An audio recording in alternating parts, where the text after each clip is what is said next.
first thing, coisa mais importante que é começar por dizer, I want to say, is that when we take the path to yoga, quando entramos no caminho para o yoga,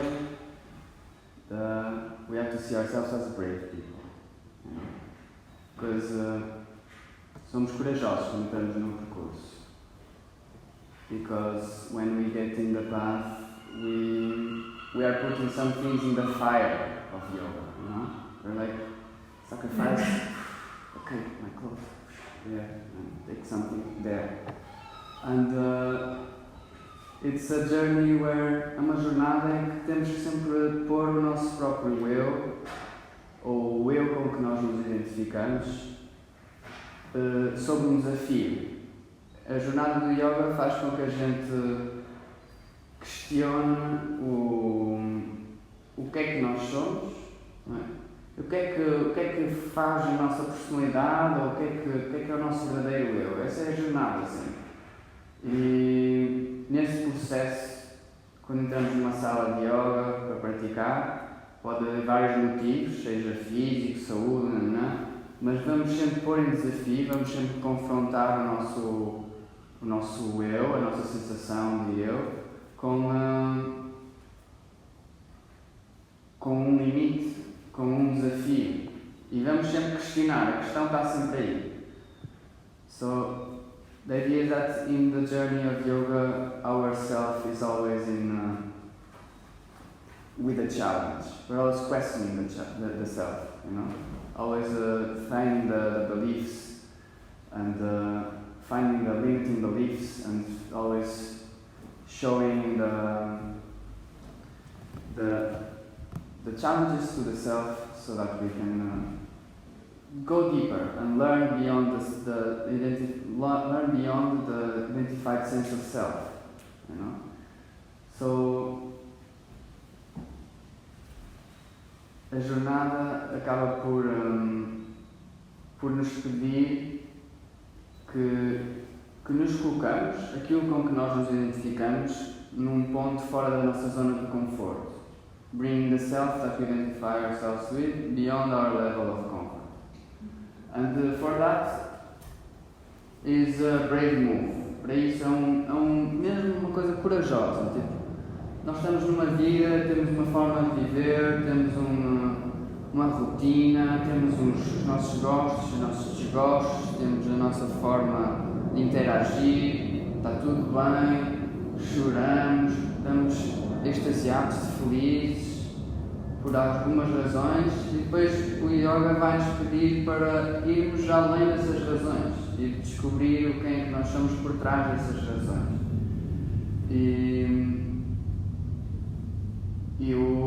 Essa é a definição de yoga, descobrir a nossa verdadeira natureza. Quando estamos nesse processo, por exemplo aqui na sala onde praticamos os asanas, when we are in the asana practice, the same thing is happening. So we are coming here, and I always say to every student, just showing up is the best thing, right? You're just showing up, giving time to yourself, you got 1 hour, you're going to breathe, you're going to move your body, you're going to discover your body beyond the comfort, obviously. If you want to stay comfortable, everyone will stay at home, in the bed, everyone likes. And maybe we'll not move, but then coming here and stretching is that sign, is the physical sensation of limits, right? We're going to that limit, estamos a ir naquele limite do stretch, ok? E depois há uma coisa, o stretch pode ir demasiado e magoar-nos, ou então podemos ir até um ponto onde simplesmente estamos a contribuir a que o músculo, the muscle in the stretch, kind of finds the length that is more natural to it, you know? The muscles aren't supposed to be small. We've got a big bone, the muscle is supposed to be the size of the bone, that's it. You know? It's not supposed to be this short. And coming back to this natural state is a process where we got to leave behind other identified senses of self, you know. We're not just this happy baby pose in the bed and comfort, and we are a more energy and vast and limitless kind of idea of self, you know. And that is the same to all of us. Although all of us, embora todos nós, depois nesta jornada, vamos apresentar particularidades que são as nossas particularidades que nos são os nossos próprios obstáculos. So everyone in the journey will have obstacles that are particular to them. And that's where the individuality comes. So in my sort of room, we try to address the difficulties of each other. You know, we're here watching, and we know some people are not so strong, some are not so flexible, some are not so patient, some are more nervous, you know. Se não entendes inglês, eu também vou começar a fazer frases mais longas em inglês. If we want to speak. That's very good. Gotcha. If I don't understand that, yeah. Mas eu também gosto de ver essas coisas em português, então em Portugal. The foreigners should bring the audio. Maybe the French. Temos museus hoje em dia já em várias línguas. Encarrego de trazer. Okay. Let's see this time. So we were in the thinking that asana, physical practice, also brings us to that level of challenges. Also is asking us to leave our comfort and face the non-comfort, the discomfort. Welcome, guys. thank you. Sorry about that. That's alright. English speaking?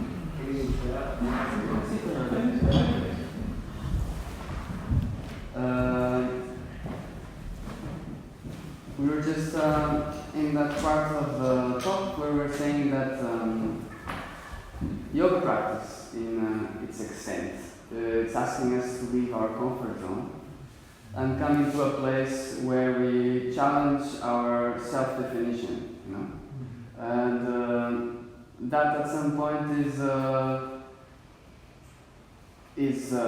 if you continue it, it will make you understand deeper about where we're coming from and where we're going, and about it makes us deconstruct the belief system that we're living in.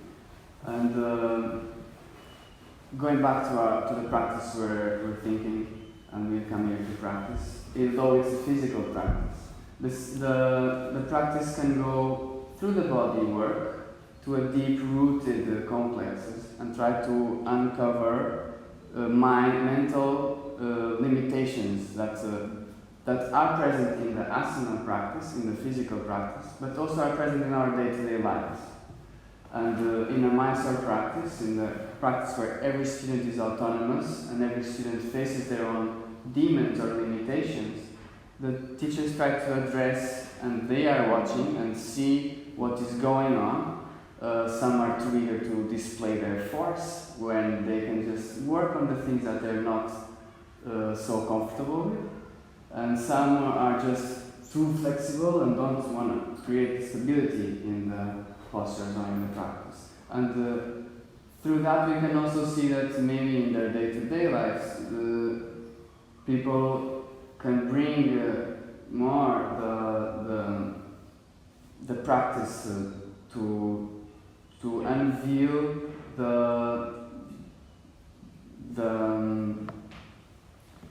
the potential of their interactions. You know, if you keep on talking the same subjects that are very comfortable to you, you're not going any deeper into your life. If you challenge yourself to speak about, or to hear, or to be in a confrontation which is not something of your knowledge, of your expertise, then you can find more and learn more. So yoga is a confrontation with the fluctuations of your different identified senses of self, And then it's the stopping of those fluctuations. So it's the stopping of moving from A to B. Okay, I'm Sergio, then B, I'm a son, then I'm a yoga teacher, and then I'm a husband, and then I'm a friend. And from that, and that can be all true, or it can be an illusion kind of sense of self. It can be like, I'm the god, I'm the warrior, I'm the victim. See, there's a lot of things. I'm the victim, I'm not strong, I'm weak. Some people feel threatened by zero, and we don't need that. And the idea is just kind of, with the yoga practice, we look to kind of seize this fluctuation and see what's behind that. And behind that is what in yoga is called swarupa. It's the true nature of oneself. And this journey in yoga offers many kinds of yoga history, yoga heritage, offers a lot of methods for that. And have you all heard of maybe bhakti yoga, or karma yoga, or asana yoga, or there's more, I have one here. Where did I write that? Jnana yoga. Jnana yoga. So they all play a different part of oneself. Some is more emotional, some are more action, some are more knowledge, intellectual. So all of us have a different kind of personality, and maybe all of us need to do a different kind of work to kind of get the real senses of self behind. For example, someone who is very dynamic thinking, always doing something, cannot sit and stop and treat themselves, they have to always be of service. Maybe they can go out and do some karma yoga. Maybe in the shower they can be the first one to leave the room, do the tea for everyone, they will feel happy, Maybe that's part of the journey. Other people, they're more bhakti yoga, they are more emotional, going into a devotional kind of state, kind of meditating on others, thinking about others' good, desiring good to others, less of a service, but more of a thinking kind of active. And maybe those can bring the flowers to the altar, they can make space for the others, they can listen to others, Of course, the yoga tradition coming from Indian tradition, the bhakti yoga is very vast. Indian families, tradition, culture, they would do pujas every day, the rules are very strict in Hinduism, they can do all of that. But we can take that in our life and give it the format we want as well. In the asana practice, we can do a devotional kind of practice as well. We're inhaling, bringing the energy in, the breath in, exhaling, going forward. It can be in our minds kind of delivering to the universe strength, to the universe force. At the same time, can be multiple kind of practices going on. It can also be seen as a karma yoga because we're kind of trying to bring healing to ourselves, kind of stability to our bodies, so that we can serve others in the end. So it's just about the perspective you see your yoga practice. It's not just this selfish kind of practice. When you think that maybe when I'm strong and stable in my practice, in my body, in my mind, I will be more of service to others, I'll be more able. Or that if I bring more of a devotional kind of sense to my practice, to my vinyasa, to fully inhale and exhale and have God in our mind, whatever the definition suits you, whatever religion you are, your body will be charged with an extra thing that you can also take it to your life and take it to your day. A handshake might transmit that, Jnana yoga, it's a more intellectual kind of yoga, where maybe a more intellectual kind of person would like to merge into the philosophy of yoga, learn about what the meanings are, learn the Sanskrit, be a study kind of person. So I think about, when I say intellectual kind, I think about my father, he's a university. Is it? he's learning that. He was a university student that when he finished university, he became a teacher right after. And then his whole life has been studying and teaching and studying, like full of knowledge. But then the idea here with yoga is not knowledge about one specific topic. You know, I can learn all about cactus, for example, and study cactus and then teach cactus. No, it's not about that. It's like we're talking about our senses of self, learn, and even through that we learn the personalities that come on top of the, you know, there's different kind of personality, the emotional personality, the mental personality, the whole psychological and physical personality. We try to see that we are that when we're not, and we kind of, through the self-study or the Yana Yoga, we're trying to understand beyond that, and the dedication is kind of that. So it's the teaching, it's the learning, it's the knowledge. So even to our mats, coming back to the practice, we can bring knowledge into the practice, you know. It's maybe the knee on top of the heel touches the stomach releases, the vinyasa creates heat, and then you sweat. You know, there's a lot of knowledge, and you can bring that into your practice, and that will make you bring the knowledge to your life at the same time. So understanding the practice through a knowledge kind of sense is also very beneficial. Some people in the Mysore room, we understand what kind of people is here, and we bring the information that they need, you know.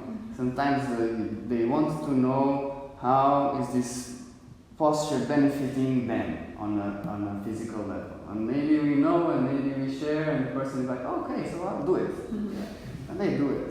Maybe they need the devotional side of the practice. They want to learn the opening chant, and then they become more into the posture, and they do it just because it's devotional. There's different kinds of people, and the idea is that because we don't have all to do all of the different kind of yoga practices. We have to find the one that will get rid of our poisons, and we all have the poisons coming up. And this is the part where we have to see and face the darkness or the poisons, the things that limit us, the things that are obstacles to our self-development or the self-knowledge. And those things in our practice or throughout our day, and the practice here in the mat makes us more self-observant. That's what we teach. We teach an autonomous practice, so you can be more self-observant instead of practicing and looking what's going on.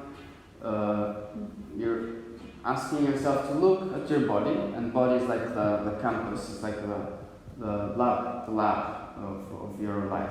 Okay, you're gonna see if your muscle is tension or not, or if it's nervous or not, and you're gonna just watch and see how you react to the challenge, and then bring that to the day-to-day life. But throughout the practice, these poisons start to come out. These kind of habits of that the ego uses to.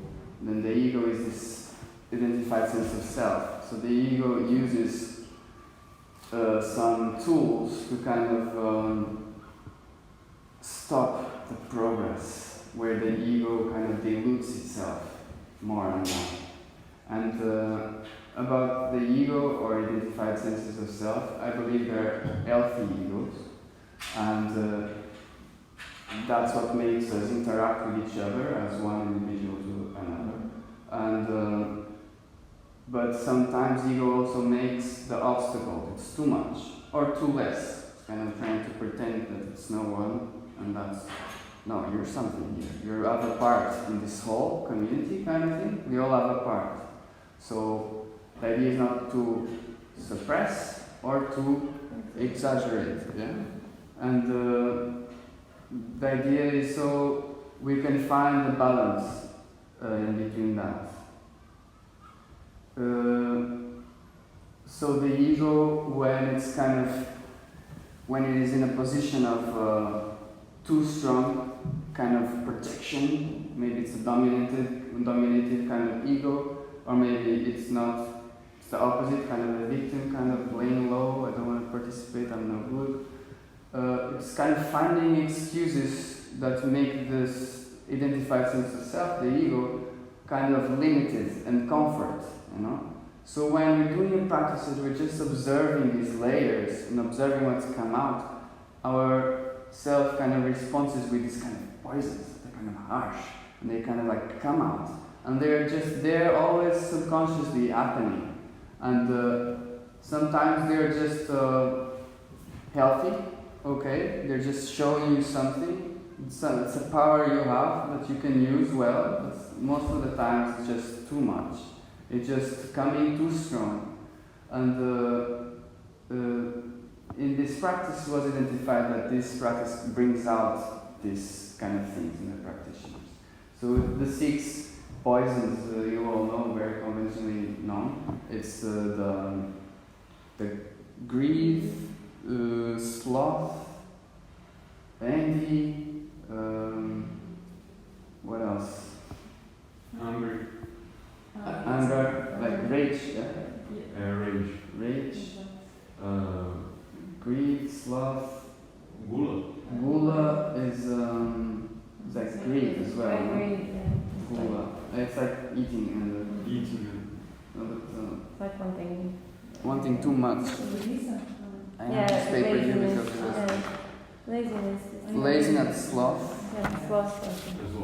I don't know that one. Yeah, desire, delusion. It's the 7 deadly. Yeah. Desire, delusion, rage, envy, greed, and sloth. So, even in the Mysore room, when we're all practicing autonomously, these things come up. Desire to attain the physical posture, and to find this posture, and to do this, and to jump through, and to jump back, and to be longer, and be stronger, and that's a big desire. Everyone wants something. And it's just like, no, what you want is to find it yourself and be happy, that's all. But no, you don't want all of this. And maybe that makes you more miserable, but it makes you... So it kind of brings out about these desires, and they're all over our life. And some are okay, some are just too much, some are just not necessary, not crucial. Others are, so the delusion can be like, what are we doing here? That's why these talks are good, like not come with illusions of why we're here. We come here to practice yoga, or in everything, with another kind of objective. But in the end, that objective can be subsided because it was fulfilled, and there's something else behind it that is there. And the illusion of a fake objective is kind of not allowing us to reach the true goal of the yoga practice. And that happens all the time. At first, I started to practice because my body started to open, and I thought the objective maybe was this pose or that pose, but then in the end, no, that's an illusion. It kind of showed me, okay, that's not the objective. The objective is for me to just come in, observe myself, see where I'm at, observe these desires popping in, and say, okay, good, let's see how I am today, let's take it easy, and find the true desire, with the ultimate true desire or pursuit, or the thing that we're going after is happiness or comfort. And in the other illusionary kind of objectives are just coming in because we think we're going to be happy like the other guy is happy, or we think we're going to be happy because the other one is happy like that. Never. We all have individual ways. Then the rage one. The rage one happens, can be slightly strong when we don't get what we want, right? When we're not getting it.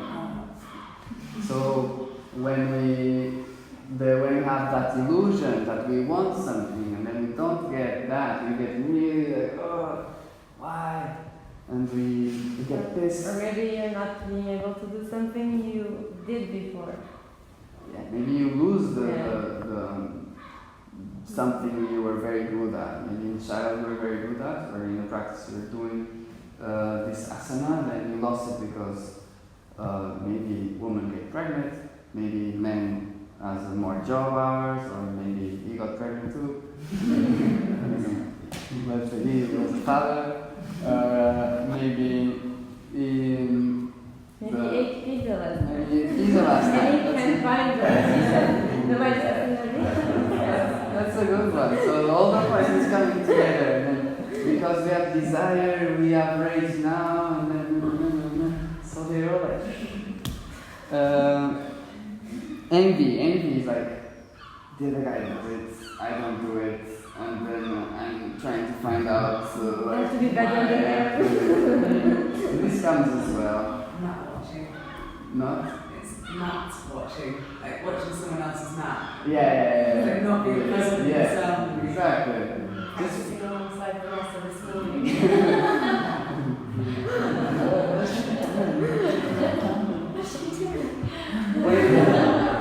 It just shows us like a bit of how we get driven out of our center somehow.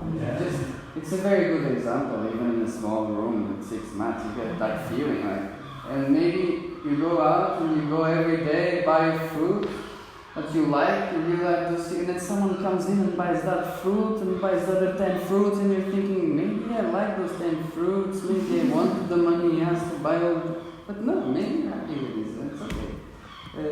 The envy, you're always trying to do what other people do because you think that's going to make you better. And in a conventional society, you grow up to try to reach this standard. You're trying to reach this standard all the time, trying to attain a normal lifestyle. It's supposed to be what you're supposed to do, college, and then blah blah blah. Everything goes like straight ahead, and they even teach us that we should envy someone that does that so well that we don't do, kind of, you get that feeling, maybe I should feel envious because someone took a good grade and they get into a good college, but maybe I don't want to go to that good college, but still I should feel envious about it. It's kind of weird. So it's there day to day, and sometimes it pops up in our yoga practice.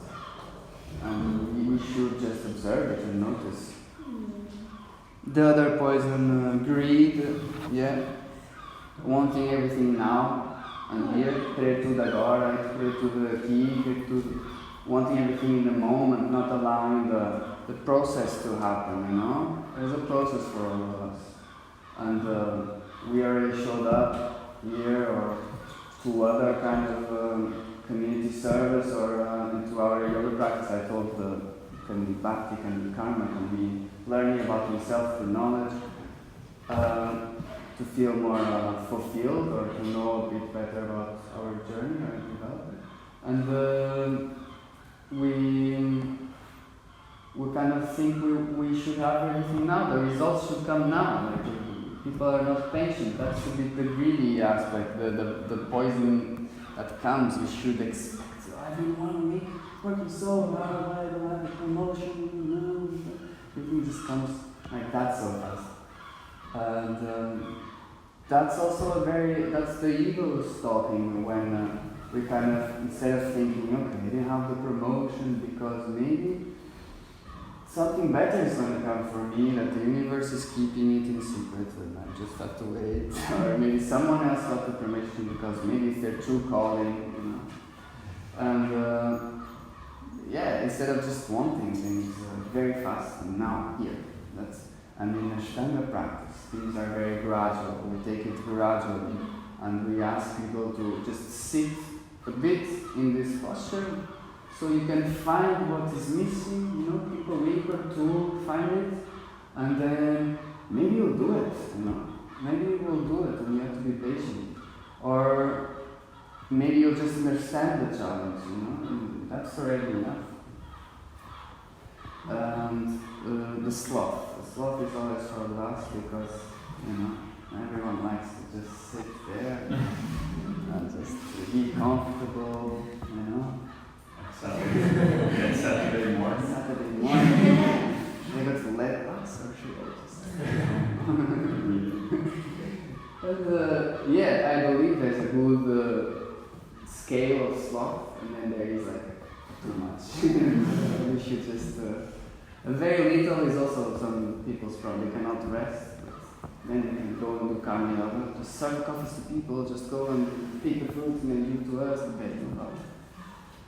But too much sleeping or resting or not finding the courage to go to the limit of your comfort or your potential to see to see the horizon coming, to go and walk more towards the goals of self-seeking.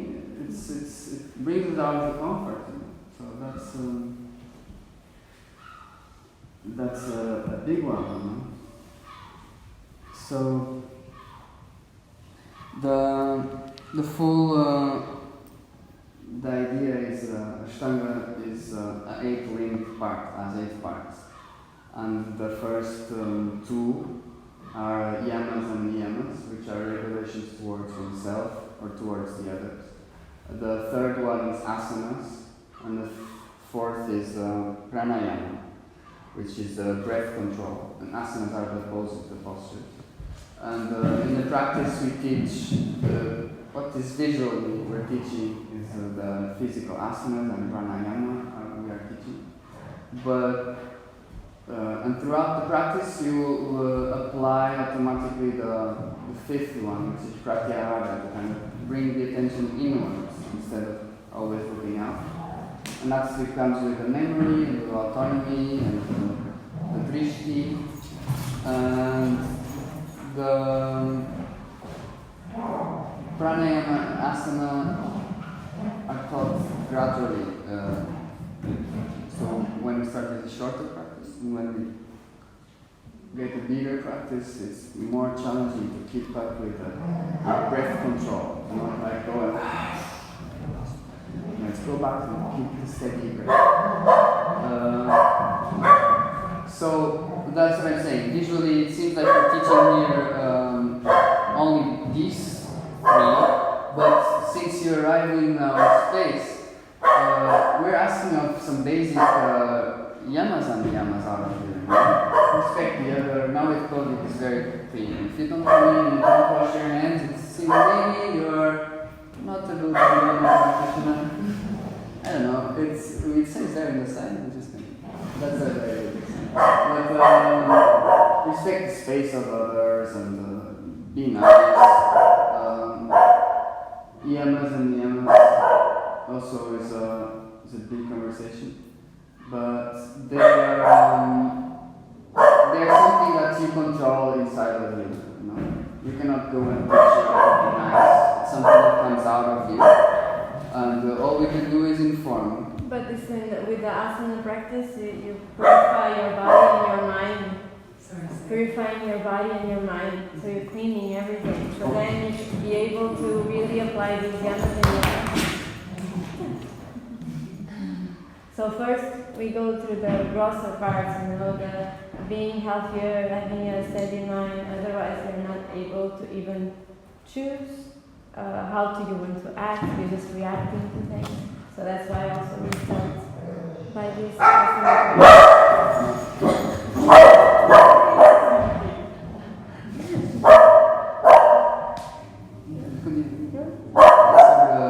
Como é que usamos para nós durante a prática? Oh yeah, and also when you're practicing, you're just breathing and not pushing too much in the point where you're hurting yourself. So that's ahimsa, not harming yourself. So you're actually applying those with you as well when you're on your practice, like subtle. You're actually doing that. And purifying and cleansing and self-studying and all this is happening during the physical practice. But we are just not really, this. Yeah, but we will talk about this as well. But we know and we can apply in our life, and of course in our students we want to know. One of the 10 yamas and niyamas that I like to bring about is, and I think it's the most important, because maybe all of the others will kind of subside and we'll be happy, which is the contentment, santosha kind of just being happy and being. I like to see a student that comes and puts effort. That's one of the Ns, putting effort, or the Ns. And then putting self-study, which is meaning you're coming here to see, to know how are you today, or to know what's the blockages you have kind of today or not. But if someone is too serious, cannot bring a smile, cannot be happy about their development, cannot be happy with the steps they're taking, with the step of just arriving here or whatever, you can be here somewhere. If they're not happy with coming in, or that's at least that, you know, it can be like in an asana, okay, it's okay, and I think that's a very important one. If I could just like and say you want one, to be happy with your life. be happy. If That's you're being content. If you're happy with your life, you will maybe not steal, not lie, you will not do all the other moral, Not to kill. not to kill.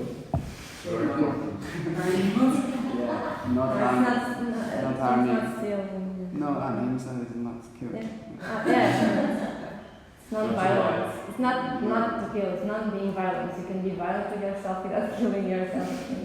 Yeah. Like harming yourself. Of course, killing is And inside. also Right? mentally, I think that non-violence mentally. As Yes, well. yes. So Yeah. it's like to clear that side. And to others mentally. Oh, if I kill this person. and Killing also is part of I mean about every type of death, you know. In your mind, in your acts, yeah, of course. in your eating. Yeah, in your vegetarianism It's is the more important of.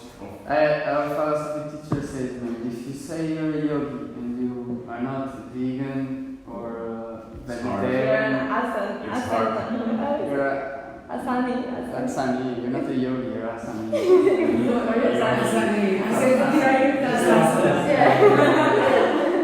It's very like, if you're eating meat and you're promoting the death, that's the violence. That's the first, actually. Yeah. Ahimsa is the first one. But, you know. But this happens naturally. I had a student that she starts to practice, and the body starts to reject meat and other food that feels too heavy. So this happens naturally as well. I still feel like out of 10, if you do 8, it's okay. But sometimes we have to remind ourselves, like back then, when different cultures have different sources of nutrients and proteins, and maybe bird, or in the Arctic they have to eat whales, you know, that's the vitamins. Yes. At some point, I think if it wasn't back then, but now you got you can. It's so easy. You can shape things, yeah. And it's so easy too, and it's much healthier nowadays. We know it's available. available. And what about self, like not touching others or not? Isn't that right? Restraint, kind of. Self-restraint. Yeah. Brahmacharya is one of those. You can bring it to a very austere kind of way of putting it, which is like a monk life. You go to the ashram or to the monastery and you kind of deny all the mundane kind of life. Brahmacharya in a family kind of life, it can be translated to a more Brahmacharya in the word. Brahma means God, and Charya means Devotion. to care. To care. To take with you.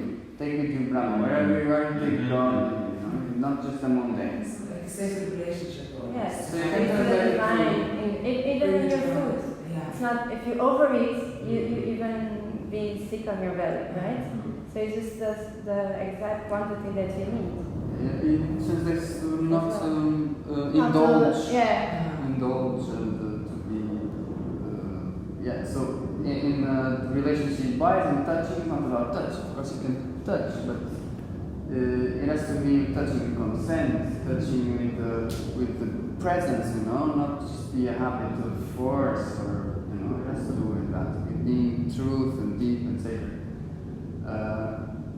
in the beginning, old age yoga's history, the brahmachari was seen as very austere. You know, they would feel like there was 8 or 80, so even live a full mundane life where yoga isn't part of it, or you abstain of all of that and you move into the mountains, caves, and practice. And that in the end of those years, people will come back to the cities and they will try to promote more healthy living. But the humanity to change has to, family life has to be integrated in a yogi lifestyle, or else we're just producing on one side and getting old, sane, and producing babies non-sane. Get it together. Yeah, so more questions. Anyone talks? Any other topic? Contentment is a very good. But the sexual energy is a really powerful healing energy. So it's really by using it with awareness. You know, it's not denying it because it's our Shakti, it's our Kundalini, it's really powerful. But just be aware how you use it. Yeah, it's a not difficult one, it's an interesting one because like tantric philosophy, I guess, that's kind of where I specialise in studying tantric yoga, but it's very, very difficult when you're not in that kind of like sacred environment all the time, you're out in the real world. So to speak to other people around you, they're not in that sacred zone, you're not like, there's the boundaries, right? Like there's certain different types of energies, and often, yeah, if you're not 100% secure and sure in that, in your sacred sexuality or in your like restraints and boundaries, so to speak, then you can really be led down different, especially when there's a lot of Shakti energy, there's like a force of different energies coming in through you, you know what I mean? So, yeah, that's why you need to practice to keep you centered. Yeah. And I feel this practice, Ashtanga practice, many people say it's really male, but I feel like it's really balancing both. It has a lot of feminine energy as well, because you breathe into the pose, you have both. You have strength, but you have flexibility, you have all this balance. I feel like it really keeps you grounded and balanced, so you can really have discernment on your life. So what you really want. It's really interesting because it does feel very much like a young practice, like that's also like it's all about that. But it's also breathing, it's also being there. You know, because you also stay 5 breaths, even in sun salutation, you stay there, looking inside, breathing, nurturing yourself, and then move. It's all about the balance between movement and nourishing and being inside. So you have to have always a balance. Because if you're only in your Shakti, only in your feminine energy, just intuitive and just feeling and everything, just stay. You need to move. It's like a river. It has the, how do you call it? How do you call it? Otherwise, it's just dissolves. The water just dissolves. You really need to guide to the sea, to the ocean. So that's we need the masculine. We need this movement energy to guide our Shakti. You know, so we have to find the balance. Not too much move, not listen to the feminine, but really we need to balance of both. We're always in this balance. Bandhas is yes, it's channeling the energy. Bandhas do like putting energy flowing up, not coming out. Yeah. Then there's in the body two kinds. There's a 5, but the main 2 are prana and apana. Prana is the energy flowing up, so it comes from the bottom towards the lungs, heart, and brain. That's where we need most of our energy. Only to do the other things, which is more apana, like exceeding or letting go of what you don't need kind of energy. Or in a sexual way, to let the seed away or to procreate.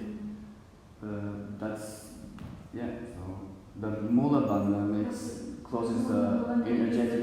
The contraction. Yeah, it's that muscle, perineum activity. So É interessante I was speaking Portuguese because I don't know if I...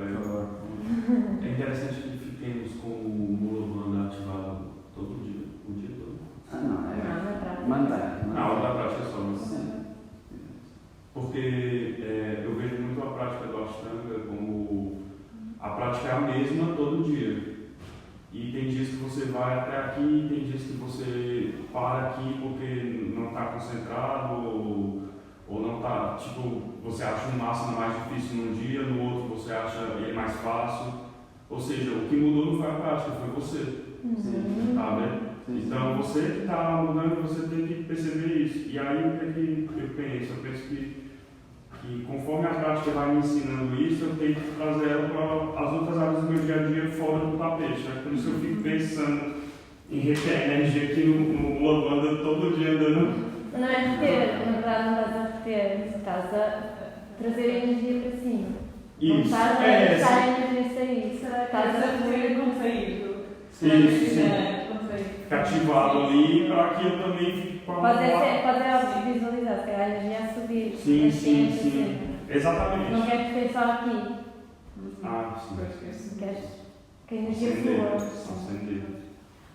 Nós precisamos para tocarmos, depois tens que libertar o que não precisas, tens que relaxar. Por exemplo, mulheres não estão a menstruar, during menstruation, they don't apply. But sorry, we usually rest. We'll go when we start to about it. You don't have to do anything during this time. No puja, no nothing. It's like a really... So rest, going inside, and letting die, and everything. Puja é ritual. Não, é um ritual de devoção. Trazer os incensos para os deuses, ou os mudados das flores, ou o acendimento de uma vela. Then also mentions that you have a right and left side, and there's always one side more strong, so you also have Right is a masculine side, and left is a feminine side. So you can also learn this, like what's the side that's harder for you, where you're putting more effort, where it's easier. You can observe as well, which nostril is more open, which is more closed. You can observe these differences.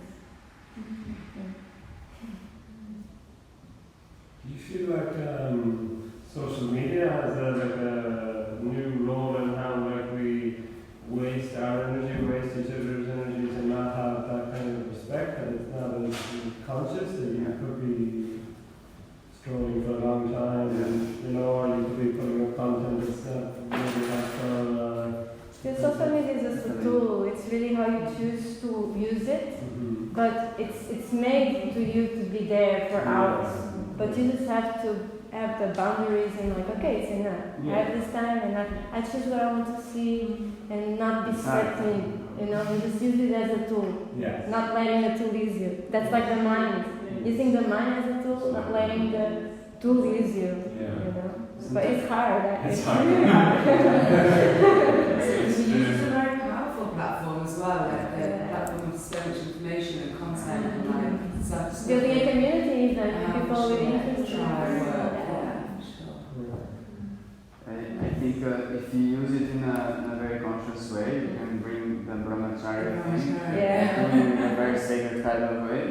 It's important. Sometimes I double think if I should share or not something. I scroll in my feed and I see things that are just a bit too personal, just they're supposed to incite other people feeling all these poisons or not. It's supposed to make them feel this or that. And if you double think about it, maybe you can actually share the same thing but with another impact. If everyone does things a lot deeper, maybe it's the problem that we are millions of people and we can actually connect with millions of people through digital platforms. You just have to choose what you really want to see. That's sure. It's just who you're following. You have so many choices, right? And even sometimes you feel, I'm not liking this, so just unfollow, I've started that. We started, the shit, right? the rest is just there, like, waiting for something that you really want to see, and you spend more hours there. So if you don't have much to see, then you don't spend that much time. So sometimes it's nice, like when I created my Facebook, me and Raul went to school together, like maybe 10, 15 years ago, I don't know, and we stayed in touch through Facebook, I think. The whole class through that time stayed in touch, and I still do. We are friends on Facebook, and it's nice that we can somehow feel what the other is doing. Sometimes it shows up. It's kind of nice. After you contact me because we knew because we stayed in touch. I think this is a positive thing. But then maybe there's so many other people I'm following from the other years that I didn't. Also, we met through Instagram. Yeah, and to see your posts are very inspirational. So, I like to read her posts. Should be a magazine. That's how you use it. I start to use it more like a tool for me, even to process what I was thinking and feeling and stuff like that. And just you don't really have to share everything, just what you feel you want to share. It could be very helpful with Instagram or And a tool to just be yourself, no matter what, just be yourself. One thing it can be and all of that is taking a lot of your time. Yeah. That's something. Yeah. Real life is here. It's not on the... In the eyes. Yeah, and it's also with maybe more physical things. The present. Be present in physical things. You know, you eat the oranges because someone was producing at a great cost. It takes a lot of work. If you could go out to the garden and do something, or maybe putting your creative energy on drawing or stuff make like your that. own bowls, Yeah. making the bowls, learning clay, more kind of the roots of the thing. You know, this is we're in this world. That's our dimension, you know, because it comes all here, all up here. It really drains the energy too, spending much time there. Thank you. It's too abstract, right? You're not, you lose the center too much. It's not grounding, it just takes you. It's very flat and energy. To get lost in that and you to come back down to take your shoes off and go and walk and Even helping other people through those media, so I can just donate something to the Indonesian beaches cleaning plastic. But then, what am I not doing here? I mean, in that time where I'm setting up my PayPal and maybe I could have just gone out, cleaned some trash off the beach in Porto, or make, there's a little bit we can do. And sometimes we don't know, we just take a walk or drive to the nearest beach and we end up doing something that is nice and great. And it's just more about what you are and what you're thinking, how you act, than what you show, what you write, what you show to be. You know, it's not. It's more about what you really are. You know, it's more important how you are in your daily life, with yourself, your thoughts, taking care of that. It's much more important than what you put out there.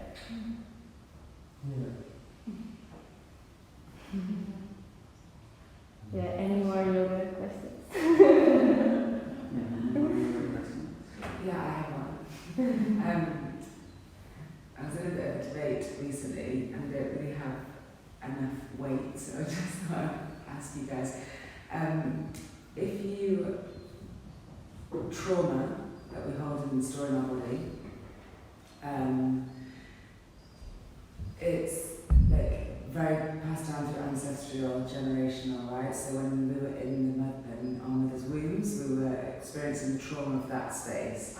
And I heard like maybe 4 years ago in Shavasana that my yoga teachers repeated something about clearing trauma from your DNA. So it was always in my head that like we embody that trauma from the womb, and then so for my responsibility as a woman or as a man, whoever's like there's the relationship, whatever. When you bring child, it's your responsibility to clear your trauma prior to conception, right? If you think that too much, and maybe you're not giving opportunity to a child to clear something that she needs to clear that is in you as well. You understand? I also thought about it, like you have to clean to bring a child, but maybe you're supposed to have a child that needs to clean something that is in you, and she needs that to evolution. So don't put too much pressure. I'm not thinking about my own child. I'm very not that. But sometimes it can happen. You enter into a moment.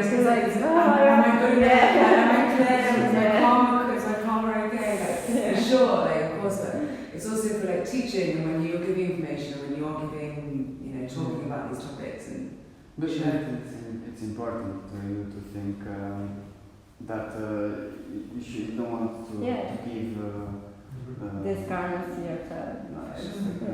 bad health to the ones that come. Even a man's seed also has the man of the health. And it's genetic, even that seed comes with atoms or before. But the idea is... What's the question? the question was, does trauma actually move through the DNA, or is it more of a nurture thing of when a parent is raising a child? Does this happen in the womb, or does this happen in I feel like it's like in beliefs that you've taken in, and also genetics, like maybe disease or something, but you can heal that in you in a certain point, I guess, by choosing healthy life and also resolving the patterns in yourself, choosing what you really want to live your life. What patterns that you really want to, what beliefs do you really want for you to accept, and which ones do you really want to let go? And by doing that, you're also helping your ancestors to heal those things. But it can be coming from DNA, certain things, but you can also change it. By doing this practice, you're burning some samskaras and all this stuff that comes even from your past lives, not only from your ancestors, but also past life karmas and things. That's what we're doing. I had something very similar for my Ayurvedic teacher once, and there was a talk with a monk from an Ayurvedic perspective, like how much is DNA transferred, especially with diseases and things.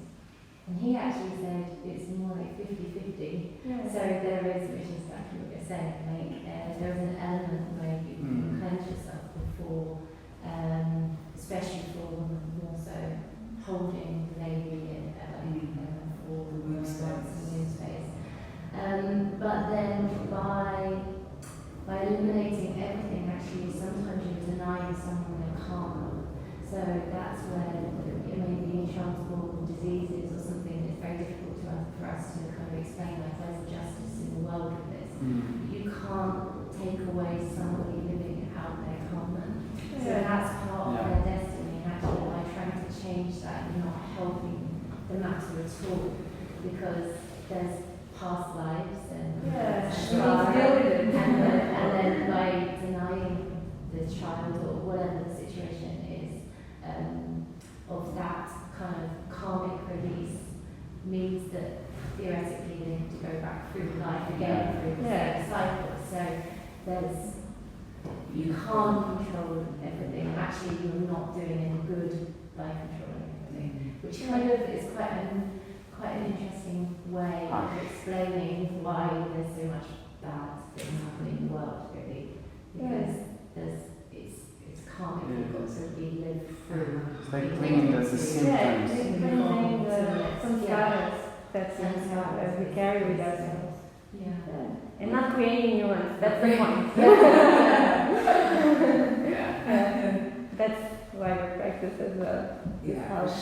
Sure. Especially Ashtanga. And even the meditation, like we do the Vipassana meditation, it's all about that as well. Recently, I think like it came up for me that things were like passed on like energetically, like the same patterns, really the same thing, but I've always felt the responsibility to do something about it. And only since you said this, maybe one time, but maybe not at all. I always feel like, oh, it has to be this, and it has to be clean, and it has to be Just do your best, of course. We want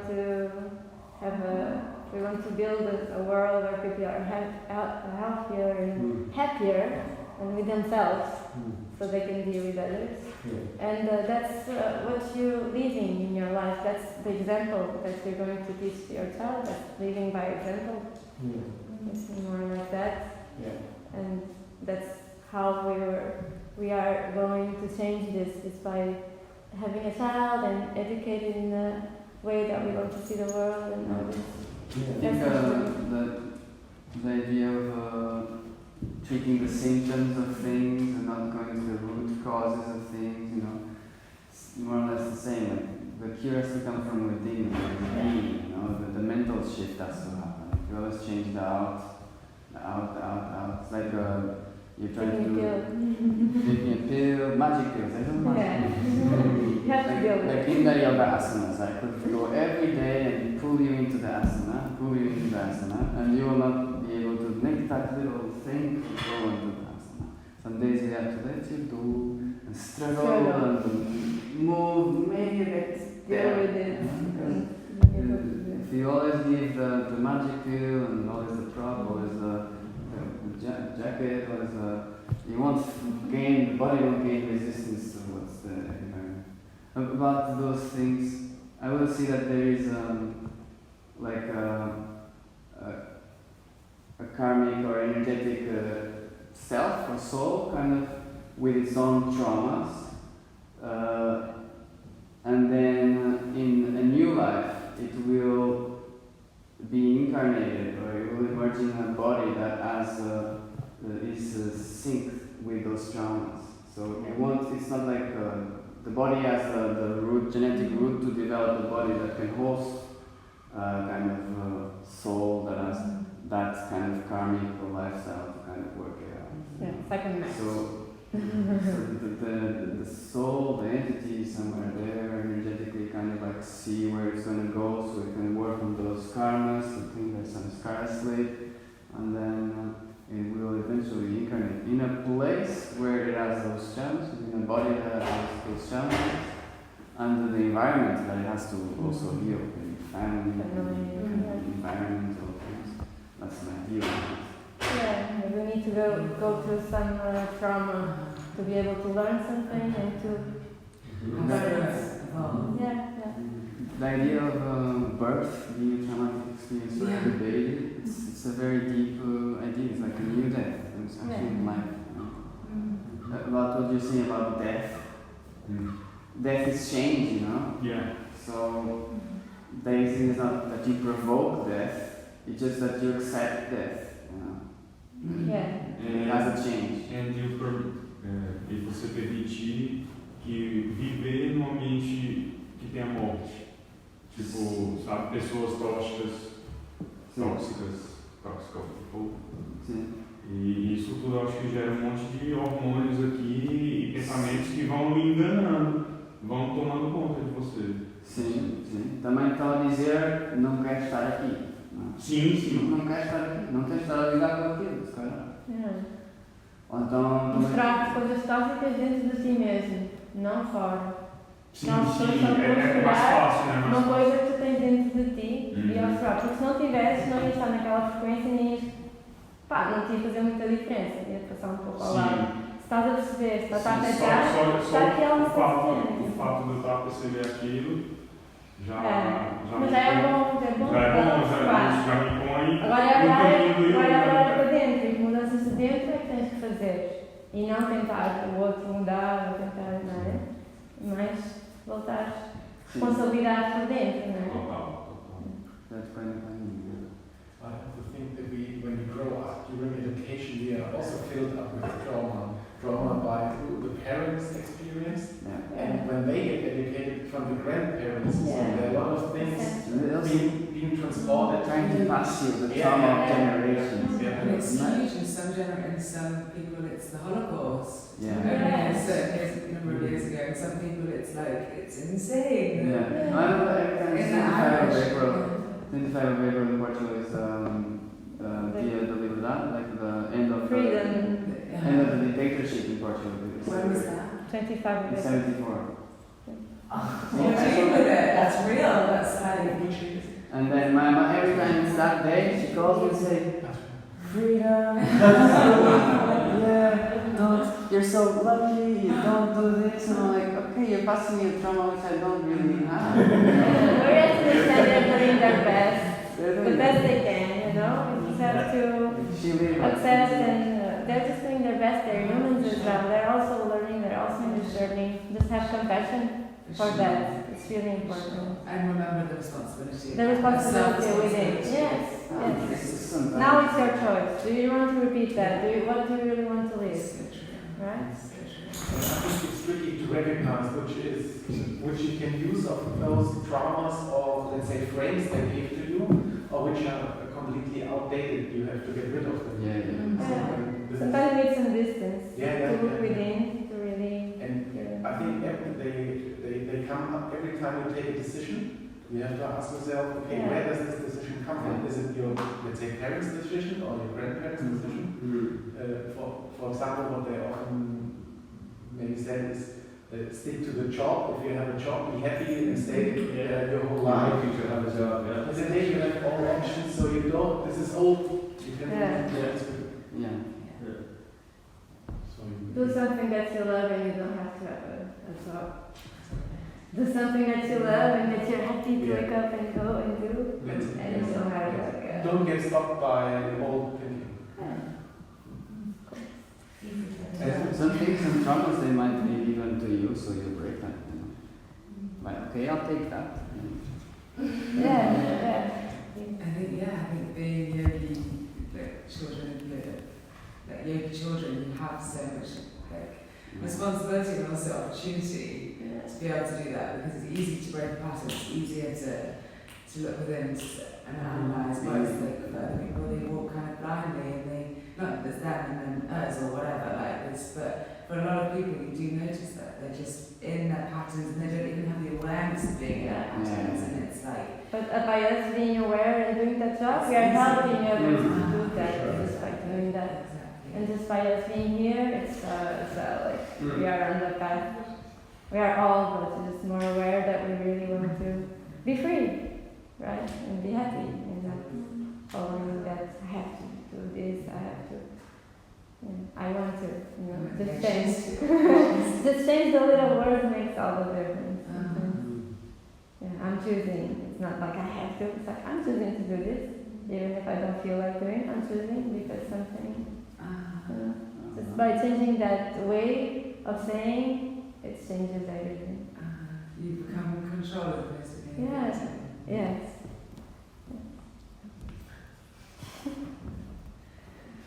We can continue chat, if we could just end up just with the final mantra, and then we can still sit and grab some tea. Arms together.